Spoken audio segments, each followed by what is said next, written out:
strength. Anybody who needs whatever it is that they need, we'll dedicate our learning to you this afternoon. And we'll say the bracha together. Baruch atah Adonai Eloheinu melech haolam asher kichanu b'mitzvotav v'tzivanu lasok b'divrei Torah. Praise to you, God, King of the universe, who's given us this commandment, this beautiful commandment of going swimming and immersing ourselves in the sea of Torah. So this week we read Parshat Ki Tisa. We take a break from the past couple of weeks when we've been talking about the building and the construction and all the different elements that go into building the Mishkan, the portable tabernacle. And we're going to move back in time in a way, but also move forward in time. The way that the Torah is written, if you've studied this before, you might come to realize that there are some things that might not be in chronological order. So we're going to read this week about the story of the golden calf and the destruction of the first set of tablets and Moses going back up, right? And again, we're not going to focus on the chronology as much as we're going to focus on the event that took place itself. So this week I've titled our learning together, Yishar Koach Moses, well done. We're gonna look at see what happened with Moses and the whole event of both the golden calf and the breaking of the tablets. Who was to blame? What should we take away from this whole series of events? So I'm going to share my screen. Excuse me. And make sure that Ziggy, you can see my screen, right? Yeah. So if you can see it, I think everybody else can see it. And the question that I want to focus on is, was Moses in the wrong? Is what Moses did with the breaking of the tablets, did he do something wrong? Okay, and we're going to look through the sources. All right, so we're looking at chapter 32, verses 15 through 19. Ziggy, you want to read? Sure. Go ahead. Let me just get the picture out of the way so I can read, because right now it's over. Okay.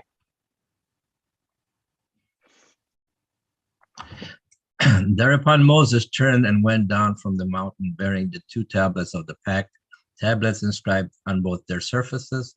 They were inscribed on the one side and on the other. The tablets were God's work, and the writing was God's writing, incised upon the tablets. When Joshua heard the sound of the people and its boisterousness, he said to Moses, "There is a cry of war in the camp." But he answered, "It is not the sound of the tune of triumph or the sound of the tune of defeat. It is the sound of song that I hear." As soon as Moses came near the camp and saw the calf and the dancing, he became enraged. He hurled the tablets from his hands and shattered them at the foot of the mountain. He took the calf that they had made and burned it. He ground it to powder and strewed it upon the water, and so made the Israelites drink it. Moses said to Aaron, "What did this people do to you that you have brought such great sin upon them?" Aaron said, "Let not my Lord be enraged. You know that this people is bent on evil. They said to me, 'Make us a God to lead us.' For that fellow Moses, the man who brought us from the land of Egypt, we do not know what has happened to him." So I said to them, Whoever has gold, take it off." They gave it to me, and I hurled it into the fire, and out came this calf. Moses saw that the people were out of control, since Aaron had let them get out of control, so that they were a menace to any who might oppose them. Moses stood up in the gate of the camp and said, "Whoever is for Adonai, come here," and all the men of Levi rallied to him. He said to them, "Thus says Adonai, the God of Israel, each of you," could you raise a little bit? Each of you put sword on thigh. Let me move the pictures up. Okay, okay. Each of you put sword on high, go back and forth from gate to gate throughout the camp, and slay siblings, neighbor, and kin. The men of Levi did as Moses had bidden, and some 3,000 of the people fell that day. And Moses said, "Dedicate yourself to Adonai this day, for each of you has been against blood relations, that God may bestow a blessing upon you today." Okay. That's quite the story, Ziggy. Hello, Yeah. Leora. Hello, Rachel. Nice to see you both. Fascinating story. There's a lot going on here. So let's break this down. Number one, where is Moses when this story is starting? And I'll leave the text up so people can see, right? Where is Moses, presumably, when the story is starting? Up on the mountain. Moses is on top of the mountain, okay? So he's up there, he's having a powwow with God. God is giving him the 10 Commandments, presumably the whole Torah. This is Revelation as we know it. And then the tablets were God's work, and the writings were God's incised upon the tablets. So it tells us exactly what it is that Moses was carrying, that Moses was doing and engaging with. And then it says, verse 17, Joshua heard the sound of the people in its boisterousness. So Joshua is up atop the mountain with Moses. Fascinating, okay? And Joshua hears all the hustle and bustle and everything going on down below. And he says to Moses, there is a cry of war in the camp. Moses is hearing from Joshua, maybe they're fighting, maybe there's a battle, maybe they are crying out for help because they're struggling. Right? This isn't the first post-Exodus battle that we've heard about. We saw a couple of weeks ago at the end of Parashat Beshalach, where we read about the battle with Amalek, right? And Moses and Hur and Joshua, the hands up in the air, right? And Aaron. And so Moses says, nope, it's not a battle, right? It's not the sound of triumph or the sound of defeat. It's the sound of song. Moses is hearing excitement and joy and jubilation. And then Moses starts to make his way down. He takes the what's it called, the gondola down the mountain, right? And then Moses comes near the camp and he sees that there's a calf and dancing, and he gets very, very upset. He hurls the tablets from his hands, shatters them at the foot of the mountain. So instead of him saying, what's going on here? It's as if he had one of those moments where he just drops everything in his hands and he's just so beside himself that he has no idea what to do. And so the first thing that comes to mind is he just throws to the ground these precious tablets that he's just spent so much time on top of the mountain putting together with God that now he's not sure what to do. So then he hurls the tablets, shatters them at the foot of the mountain, and he takes the calf, verse 20, and he burns it. He burns the calf and he grinds it into a powder and he puts it into the water, the very first Kool-Aid, instant Kool-Aid, right? And he makes the Israelites drink it, right? This is one of those punishments that you're like, where did you come up with this?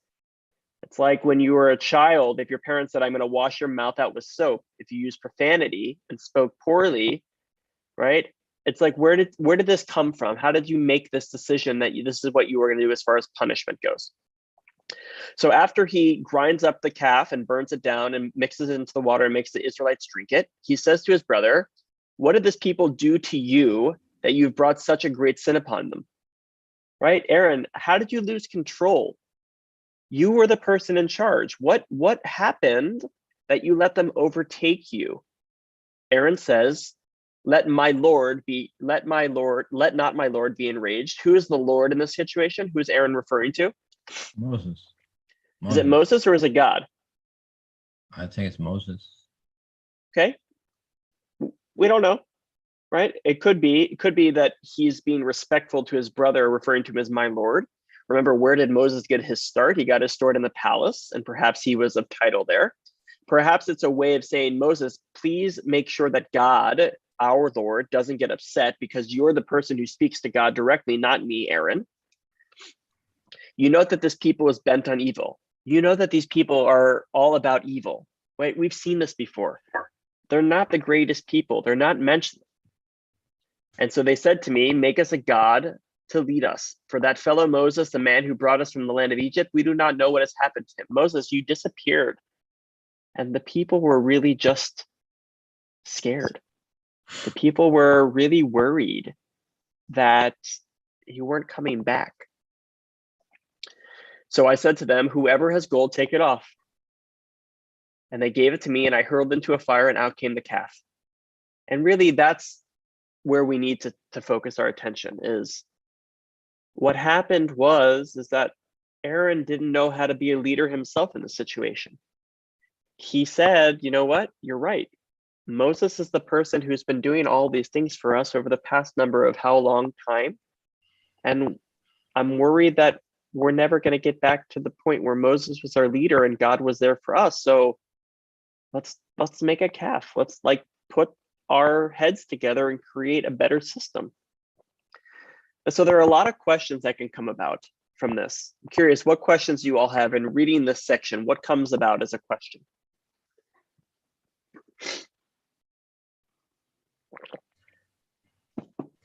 Well, I mean, obviously the writing is minimal, so you can, you don't really know what transpired. But the first thing you would expect is a pushback from Aaron. So was he really afraid of himself? Was it a mob scene there that he was dealing with, and he was alone? And even if he had his Levites behind him, that's still a minority vis-a-vis the other tribes. So was he afraid for his life? So he just went along. That's the first thing that would come to mind. But he still didn't push back. There's no mention here at all that he pushed back. Not to say that he didn't. The other thing that kind of occurs to me was this business of Joshua going up there with him. Mm-hmm. If Joshua, which ultimately became the succeeding leader, perhaps he should have been there to help Aaron, or perhaps he was just still too young, still under Moses' mentorship, so he was not ready to take over. But excellent. That would have been something that would have helped perhaps Aaron stand against the people.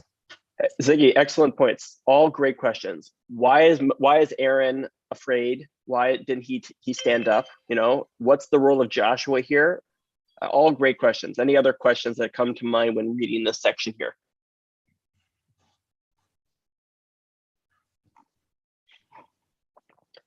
I think it's really important for us to think about how does one react to something, right? In particular, we're looking at Moses and we're trying to say, how does Moses process something challenging now in this situation versus in other situations? Is Moses the type of person that is quick to anger, slow to anger, right? What kind of person is he? And I think that this is not the first time and will not be the last time where we see Moses kind of lose control of his own temper, his own state of mind, whatever it might be, right? And so I think that we have to think about all those different questions in this. So let's start looking at some of the commentaries, as we normally do, to help us understand about the specific nature of the brokenness of these tablets. And is it okay that Moses threw them on the ground? Okay. Well, yes, Rachel, please.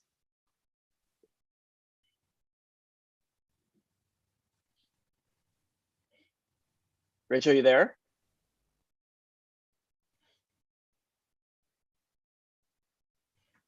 Okay, so we can't hear you, but hopefully you'll be able to share what you want to share in a moment. But we couldn't hear you. Or see you. Or see you. This is true too. Okay. Okay, you there now? Maybe. Can you hear me? We can.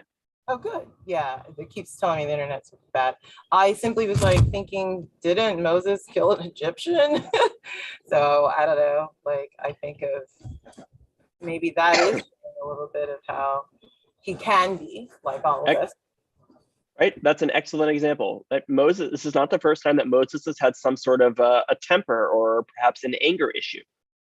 Right, Moses killed an Egyptian. His defense, he was doing, I guess, something to defend his own people, person. You know what I mean? But yeah. But there are other ways to show support and to defend somebody else other than violence, right? Or aggression. So, but it's a great example. Yeah. Okay. So let's look at the commentaries. Ovadia Sforno, 15th century from Italy. He says that Moses thought when that he reached the people, they would have already repented for their deed being the golden calf. And if not, Moses would break the tablets in front of them in order to stir them to repentance. Then he saw that they were reveling in their iniquity, and that is what aroused Moses' anger and made him despair of being able to remedy matters and spur them to repent and become worthy of the tablets. So Sforno, what is he saying? Let's break it down. What's his first half? This from the first sentence here. Can you hear me okay? Yeah. Okay. I was only gonna say this is an interesting spin, if you will, because it seems like it gives the impression that, you know, Moshe was like aware already that you know, this is not good. And so he was kind of intentional in what he was doing versus, I guess, how I thought it and what it almost even sounded like was said a little bit earlier, that it was kind of more of a shock thing. Like he gets there and it's like, wait a minute, what's going on? So I don't know, that's interesting. Okay. Anybody else? Yeah, Ziggy. I find it interesting that Sforno is not even addressing himself to the fact that these tablets were written by God. So, I mean, we revere the Torah, which has been written by a Sofer Stam, the human. So, Kal Vachomer, these tablets were written by God, and yet Moses just throws them, and Sforno is not even addressing himself to this awful thing that's happened here. Okay. The total disrespect of God's work, so which I find puzzling. Okay, so Ziggy gives a Talmudic argument that if we're not gonna drop a Torah scroll, which is written by a holy person, a person who's called a Sofer Stam, who writes the Torah as a scribe, we wouldn't therefore drop the tablets, which are written by God, right, for the same type of logic. He used the phrase kal v'chomer, all the more so. It's got a fancy Latin term name to it, a fertory argument or whatever it's called. But all the more so, we shouldn't drop the tablets. Right? Excellent. Okay. So Moses thought when he reached the people, they would have already repented. They would have already said, you know what? We probably shouldn't have made this animal. We probably shouldn't have made another idol that we're not supposed to. And we know we're not supposed to because we've apparently been given the Torah already. However, that wasn't the case. Moses saw that they weren't repenting, and he thought that the only way to really make a point was to break the tablets. Okay, whatever you want, that's fine. Sforno, 15th century, maybe helpful, maybe not helpful. There's a midrash. Would someone like to read? Rachel, Lior, Ziggy, anybody wants to read? Okay. I'll try it. Go ahead. The internet. we can hear you, so you're good. Rabbi Samuel ben Nachman, said, when Israel was engaged in the deed, the Holy One sat in judgment, ready to condemn them, saying, let me alone that I may destroy them. What did Moses do? He took the tablets from the Almighty in order to assuage God's wrath. To what may this be compared? To a prince who sent a marriage broker to betroth a woman on his behalf. He went, but she had compromised herself in the meantime with another person. What did he do? He took the marriage deed which the prince had given him to betroth her and tore it up. He said, better she should be judged as an unmarried woman than a married one. Moses did likewise. As soon as Israel perpetrated that deed, he too took the tablets and broke them. Moses said further, far better that they be judged as inadvertent sinners than as deliberate ones. As if to say, had they seen their punishment, they would not have sinned. Okay, thank you, Rachel. Shmuel bar Nachman does the common way of understanding a midrash. He tries to put ourselves in a situation. He says that when Israel was doing the deed, meaning when they were making the golden calf and dancing around it and worshiping it, God was sitting ready to judge them, right? God is always judging us, but he's ready to condemn them, saying, let me alone that I may destroy them. God says, how dare they do this thing? So I'm going to destroy them. So what did Moses do? He took the tablets in order to minimize, assuage. He wanted to bring away a little bit of the frustration from God and focus it to something else. And he brings a parable, a mashal, right? To what is it compared? To a prince who sent a marriage broker to betroth a woman on his behalf. first of all, do you think that the parable is a good parable? Sometimes they're really obvious, and sometimes we have to kind of stretch to figure out what the comparison is. Is this an obvious comparison? A fair comparison, I guess, is the better term.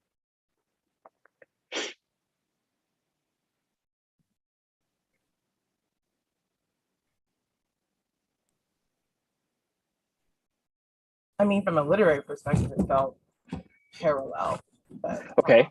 I was trying to decide if from its content too and heartbeat, if I would also say parallel. So that's fine. A better way to think about it is who in the story is which character, meaning who's the prince, who's the marriage broker, and who's the woman.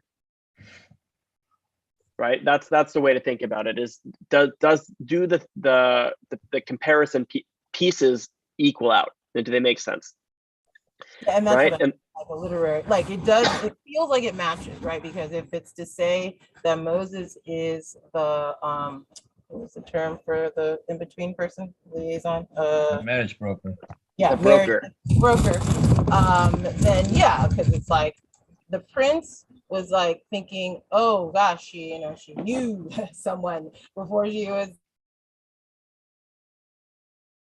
married to me, so rather than she be condemned as having now committed adultery or an affair, well, at least if she did what she did, yeah, she was still not yet married when she did it, but at least she was single and quote unquote for that period when she did it, versus again as an adulterer. So it seems parallel that okay, if Israel wasn't in the covenant yet, well, I gotta be careful with the language because I guess Israel is from Abraham's element of it, but having the law, then it's kind of like if they're not aware, then they're not aware of what they're breaking yet, versus since now you have had it, you have Torah, and you broke it still intentionally, so like a heavier punishment. That's how I understood it anyway. Okay. The thing. I mean, as far as the parallels, they're certainly there, but of course he really went off on a left field there. From my perspective, they did wrong. Okay, inadvertent. How can you call it inadvertent? And they knew what they were doing. They did wrong, and what I don't understand is how destroying the tablets assuaged God's wrath. I'm not getting it. So all in all, you put all together, and I think there was not one of the better midrashim by Rabbi Samuel ben Nachman. Yeah, it's a hard one. It's a hard one. And sometimes the mashalim, the parables that they give are like spot on and like this is perfect. It makes total sense. Sometimes they're a lot harder, which is why I asked the question: does it work? Ziggy, you led me to my point that I wanted to share was, how can the Israelites be seen as and perceived as inadvertent sinners, right? When it was such an obvious, I'm going to take the screen down for a moment, when it was such an obvious violation and sin that they transgressed, right? The second commandment, or the first commandment, I'm the Lord your God, took you out of Egypt, you shall have no other gods besides me, right? How is that inadvertent? And and Ziggy, that I think is the real question, is how can we see this in it was an accident versus this was very much purposefully done, right? Yeah. And perhaps Moses, in actually breaking the tablets, was to say to God, like, I think you need to punish me. Or perhaps alternatively, I think we need to really reevaluate the situation as a whole to say that, did I really need to be up there for so long? Should I have given Aaron, Joshua, the people a better idea as to what was going to transpire while I was going to be away, so that they would have faith to say, it's going to be a while, but just hang on, right? Continue to do the things that you're doing, build a Mishkan, celebrate Shabbat or all these other things or whatever it is. And I promise you, I will be there. Or is it saying to God, like, God, you're forgetting about your people when you're spending all your time with one person, right? So there's a lot of ways that we could kind of put people on trial, right? If I were to do a program, the AJU has done this for many years, where you put people on biblical stories on trial. This would be a great story to put on trial, right? Putting God on trial during the receiving of the Torah when Moses was up top, right? Fascinating to see what would have happened. So, hello, Marilyn. Nice to see you. Nice to see you, sir. No problem. No problem. So let's look a little further. Again, we're talking about the question of Moses throwing the tablets onto the ground. Okay. So according to this midrash, it was justified because he was trying to take the attention away from the Jewish people and bringing more attention upon him. Like, look at me, God, punish me, not them, me. Okay. So that's what we're looking at. Again, Ziggy, to your point, is this the best midrash we've ever read as far as trying to prove a point? Probably not. Could we make it better and write it ourselves in a better way? Yeah, probably. Okay. So next we have Samson Raphael Hirsch, 19th century German philosopher, scholar, and pretty much the godfather or grandfather of modern orthodoxy as we know it today. This one's a little bit more challenging to read. Just saying that his language is very intellectual, very, very high. Okay. So Marilyn, would you read for us? Sure. Great. Am I okay? I'm not you.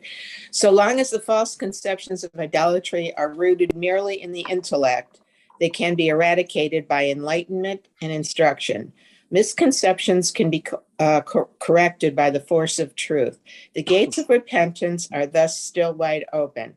But when idolatrous concepts break through the bounds of the intellect and begin to demoralize the practical behavior of human beings, then they develop and thrive to their heart's content. As easy as it is to enlighten the intellectually misled, so it is difficult to recall to repentance the unruly mob demoralized by corrupt and immoral behavior. So long as Moses knew only of the sin of the golden calf and its deification, he felt he could bring the people back to the path of Torah. Consequently, he brought down the tablets, but as soon as he saw the calf and the dancing, he realized that the idolatrous poison had already wrought havoc, breaking all the bounds of moral conduct. Without a moment's forethought and hesitation, he cast the tablets from his hands and broke them, indicating the people were neither worthy nor capable of receiving the Torah he had brought down to them. Okay, so that was very lofty. It's very heavy. Now, what does it mean? And Marilyn, your camera is off. I don't know if you did that on purpose, but no, sorry. No, it's okay. Ugh. It's okay. Totally fine. It's the ghost of Zoom. All good. What is he saying? Marilyn, you since you read it so beautifully, can you think you can summarize it in like a sentence or two? Let's see. I'm just saying that sometimes when people are intellectually, they're led towards the good or the, that it's when the idolatrous concepts break through, it's hard to go back to, it's hard to go back to something loftier. Okay. I don't know. Is it as easy as it is to enlighten the intellectual innocence? So it's difficult to recall to repentance. It's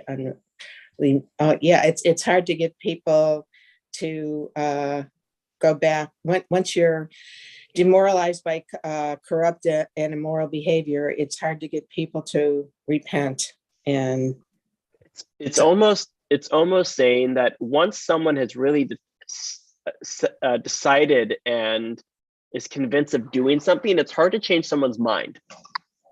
It sort of reminds me of what happened at the U.S. Capitol. In a way, absolutely. Right? That's unfortunately so.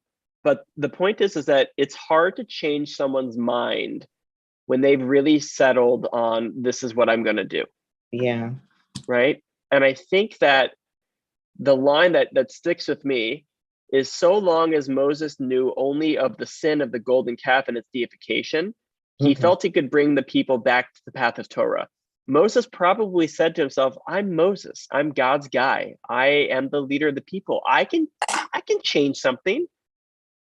Well, is his changing something is perhaps showing physically the destruction of the tablet to say, hey, you all, look, I just spent all this time up there on the mountain. And I just had all this private time with God, learning the Torah, etc., etc. And the only way for me to prove to you that you have made a mistake and that you need to come back to Torah is by destroying the thing that I spent so much time trying to get. And I'm gonna show you that. And I think that that's a really challenging perception, right? I'll tell you personally for a moment. I'm interviewing for jobs right now. Okay. And so one of the questions that always comes up in a job interview, there's like 3 go-tos. Where are the young people and how do we bring them in? Okay. Number 2 is about intermarriage and that conversation as a whole. And number 3 is about some sort of conflict resolution. How do you deal with issues? Right. And so my question to you all is, you're Moses. And you've been up on the mountain for however long you've been up there, long time. They validated your parking and it's time for you to come home. And you come home to a total zoo. Your house has been trashed. Your neighborhood's on fire, right? It's like a riot central. And it's also people are having a good time and party and all that kind of stuff. How do you react? What do you do? Marilyn, I just saw your face. Like how am I supposed to know how to deal with it? Like, they don't teach you this in rabbinical school. They don't teach you this in professional skill school, wherever you go, right? And I think that that's the challenge here, is Moses has never really been taught how to deal with conflict in the same way. His father-in-law, Yitro, helped him with delegation and helped him, create systems in place that he didn't have to do everything, but he's never really been taught how to deal with conflict and tension and division at that. Leora, please. I have a problem with the way, I don't know if we understand it wrong, or maybe that's how it was, but, knowing the story of Moses and how calm he used to be, practically a very calm person. I mean, go back to Pharaoh and come back and talk to the people, and you never heard him rebel about all of these things. So for me, it's kind of very tough to understand that, okay, you came down from the mountain, take a breather. Take a breather, wait and see what's going on. Why are you entering into a chaos and breaking what's in your hands? Yeah. So Leora, it's so funny you say that, because a few weeks ago for Parshat Yitro, at the synagogue, I spoke about the lesson that Yitro taught Moses. And it wasn't about the delegation of tasks, and it wasn't about creating the court system, although those things happen and are important. It was about self-care. And it was him saying, Moses, if you do everything, you're going to get burnt out. You're not going to be able to continue. And so, Leora, I think your point is perfect to say that, Moses, bring it down, right? Pause for a second. Don't act. Be slow to anger. Be slow to acting out, right? The line from Hamilton that I always come back to is talk less, smile more, right? And just take a step back and really ground yourself in the situation, because I wonder what would have happened if Moses would have embraced the fact that chaos was there and that it was an opportunity for him to bring a little bit of order to chaos, right? If you think back to the beginning of creation story, the Aretz Hayta Tohu Vavohu, the land was utter and complete disaster and chaos. And then what happened? God instituted order in the week, with each of the days of creation, with Shabbat, with the Garden of Eden. All these places and all these spots in our tradition were for creation of order. And so, Leora, your question is right there, is What would it have been like if Moses would have just said, huh? Yeah, go ahead, Lior. The other point is that such a big leader, coming down with such a big message for his people, you see that he's trying to blame people. What happened? Why weren't you in charge? Like pointing the finger at Aaron. I think it was just. I really don't think it was just, because no one knew how long he's going to be there and how long the kishke of the people will be, how long can they survive this? Yeah. Ziggy, 1 second, I see your hand. Lior, the only thing I'll add to that is, I learned this in my hospital chaplaincy, that you never know the whole story behind something. So you don't know what Aaron was going through. We didn't know, insert our own midrashic interpretation, that Aaron was being bullied by everybody, and that he was being pushed in a corner to say, if we'll wait one more day for Moses, but if he doesn't come and you don't show us a sign or something, then we're going to rebel. And Aaron is losing faith. He's losing patience. It's not like he could just pick up his cell phone and send a WhatsApp or a text message to his brother, say, hey, where are you? Just give me a sign, right? There wasn't that. And so again, beautiful point. Ziggy, please. So building on what Lior was saying, I don't know, no matter what the circumstances were, I do not see how that response was justified. And no matter what, to me, it's not justifiable. It's just like your children when they misbehave. You don't grab them and throw them against the wall just because they did something to upset you. And that's the reaction that I'm seeing here. It's a reaction. It's a gut reaction. It's a reaction of a person that has not thought it out and impulsive. And that certainly is not something that, what lesson has he taught the people by destroying the tablets? It's just violence rewarded with violence, bad deeds rewarded with bad deeds. So no matter how you slice this is not his best performing day. Yeah. Marilyn, go for it. I think it sounds like Moses had an ego problem. Not have you met a leader that doesn't? True. It's a prerequisite, they say. No, but that there should be with what Lior and Ziggy said. I mean, that should be a consideration to be a leader, to step back and don't, just because you think you've done something spectacular or that your mission is God's gift, which it really was, but that you have to take a step back and consider the circumstances and other people. It's also really challenging because what do we describe Moses as?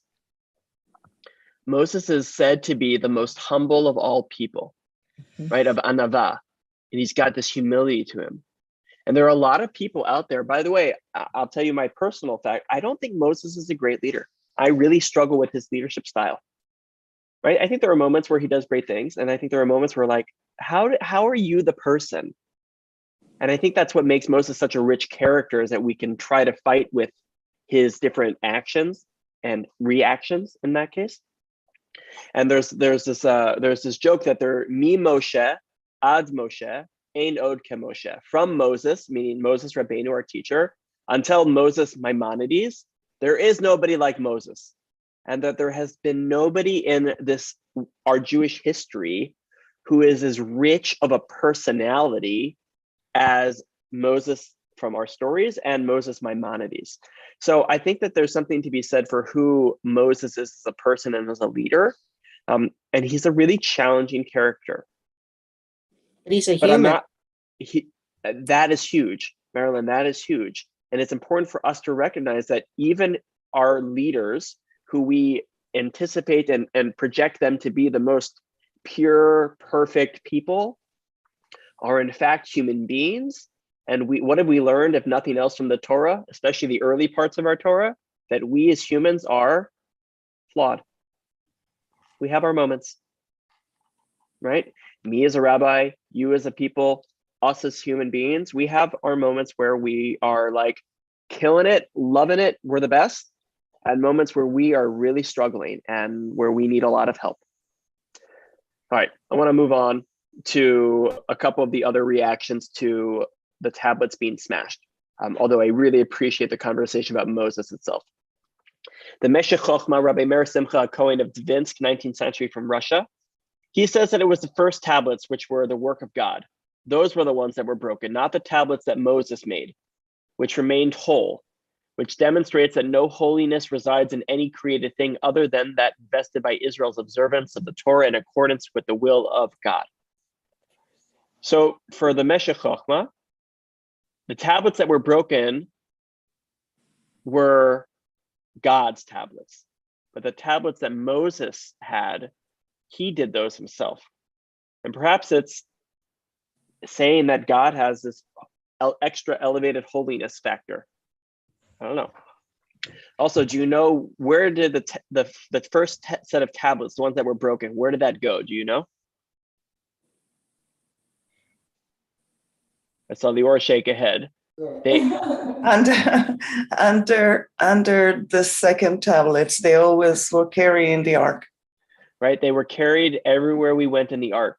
And so perhaps that's also how we now understand why in our own arks in our synagogues, we have the kosher Torahs, but we also still keep our non-kosher Torahs in the ark as well, right? So that even the things that are flawed, even the things that are broken, we still carry with us, right? So the Meshech Chochmah is, I brought it for just a very different approach, okay? The last two are where I want to focus. Nechama Leibovitz, she was one of the most important Torah scholars of the 20th century.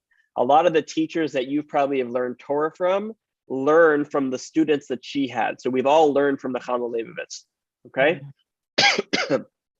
And if you've never read her stuff, I highly, highly recommend it. It's very accessible. It's all translated into English. It's also important because she's a female scholar, and we don't have a lot of those, and we need more of those in our world. So I brought you Nechama.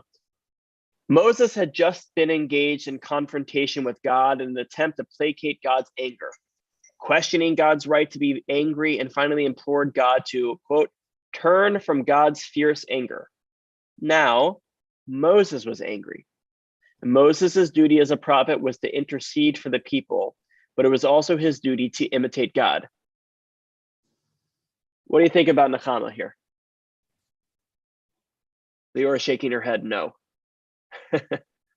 I don't think that he is supposed to imitate God. Oh, excuse me, it's my mother again. No problem. Anybody else think that Moses is not supposed to imitate God?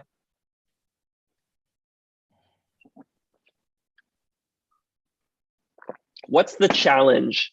What's challenging about Nechama Leibovitz here and what she's written?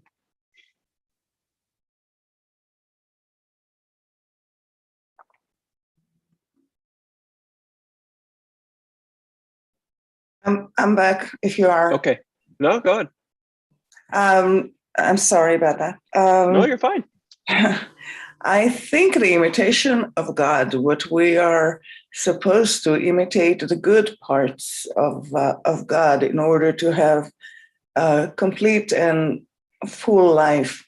If we imitate God in his flaws, which, it could be called flaws or anger, there are so many points in the Torah that we don't like what we see when God was, angry. Yeah. So I don't agree with Moses taking, imitating God. Anybody else have a thought?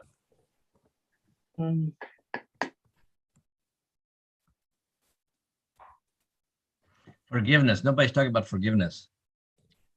Say more about that, Ziggy. Well, a big part of Yom Kippur and big part of all the prophets prophesizing and lecturing the people is just come back and God will forgive you. Just come back. That's all you need to do. Just come back and tshuva and tefillah and tzedakah. So you don't see any of this here. You did something wrong and now you're going to get it. So what I'm hearing from you, Ziggy, is I think that you want Moses to say, I made a mistake. Right? I shouldn't have broken the tablets, but you also maybe you want to hear from the people we made a mistake. Well, and therefore, sorry, once we admit that we made a mistake, say, you know what, the only way to make this right is by to do tshuva. But you got to lead them. A good leader leads his people in that direction. If you break the tablets, so you show them that what they've done was wrong, perhaps, but you're not teaching them anything. There's not a teaching moment. You got to teach those people. They were 5 minutes ago, they were slaves, you know? So, you know, that slave mentality doesn't go away so quickly, and they're thinking still as slaves. Survival is what they're thinking about. They're not thinking about tomorrow and God and everything else. We got to teach them. That's a teaching moment. And he failed in his opportunity to teach these people how to behave. Right. Okay. Any other thoughts on this? Yeah. Yes. So, you know, even from earlier when we were looking at the whole, I guess, interaction and maybe this notion of like turning God's wrath, I was thinking about Abraham. I was like, well, I mean, doesn't he do that as far as like Sodom? And so, what was that? You were thinking about what? I'm sorry? Abraham. Okay. I was like, doesn't he do that? You know, like, oh, if there's 10 people who are righteous, you know, like destroy, etc. So I guess in looking at this text, I was trying to go with the part of it.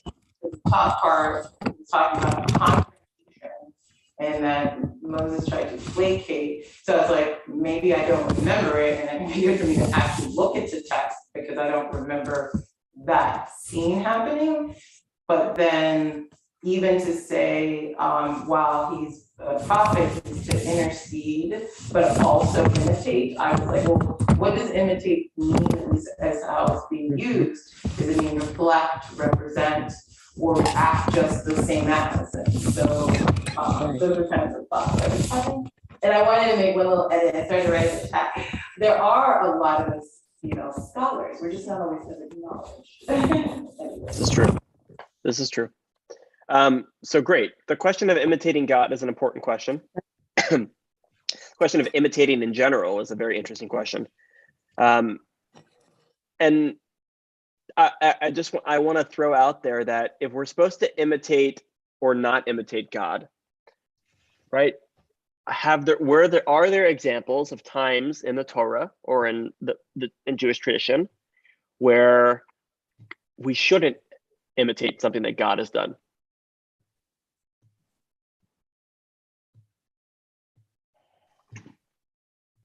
Right? And I think that there's a very obvious one in my mind that I'm thinking about. It's called the flood and the destruction of the world. Right? And God destroyed everything that God had just created through the flood with Noah. And God was pretty quick to anger on that one. And granted, the world has never been destroyed again in the same way. And every time we see a rainbow, there's an opportunity for a blessing, for a bracha to be said, Zocher Habrit, right? Who remembers this covenant, the covenant of the people in the world, that God would not destroy the world anymore. And so it's really a challenge. This whole story is challenging between the relationship of God and Moses and what we expect and need from them as leaders for us as the people. So it's a great conversation to have. And I think we learn a lot about both of these two characters, God and Moses, from this story alone. So I want to finish with one final text, which I have a feeling that you're not going to be fans of because of the way this conversation is going, but I want to just bring you a fascinating, fun little piece, okay, from the Talmud. In Tractate Shabbat of the Talmud, in the 80s, the section 8 pages 80s or so, there's a whole conversation about Revelation and all that happened at Har Sinai, at Mount Sinai. It's a really fascinating conversation. If you'd like, I'm happy to learn it with you another time, but there's a small piece in there. And it says the following. It says, and I'll show you the text in 1 second. It says there are 3 things that Moses did out of his own doing that God gave Moses a blessing for. Right? And one of those things is breaking the tablets. Now you might ask yourself, okay, this is a little crazy. Why did God bless Moses for breaking the tablets? Okay, that's what we're going to look at here right now. So the Talmud says the following. We've learned in a Baraita that there are three things did Moses do of his own mind, and the Holy One, blessed be God, gave Moses a blessing. One of them is breaking the tablets. So from where do we learn this? It says, from where do we derive that God blessed, the Holy One, blessed be He, agreed with the reasoning, as it is stated, Shenemar Asher Shibarta, that He broke them. The first tablets, Asher Shibarta. Reish Lakish says, Yishar Kochacha Sheshibarta. Reish Lakish, the famous Talmudic scholar, says the word Asher is an allusion to the phrase, may your strength be true. Yashar Koach, when we say to people after they read Torah or lead services or something, due to the fact that you broke the tablets. So what is Reish Lakish implying?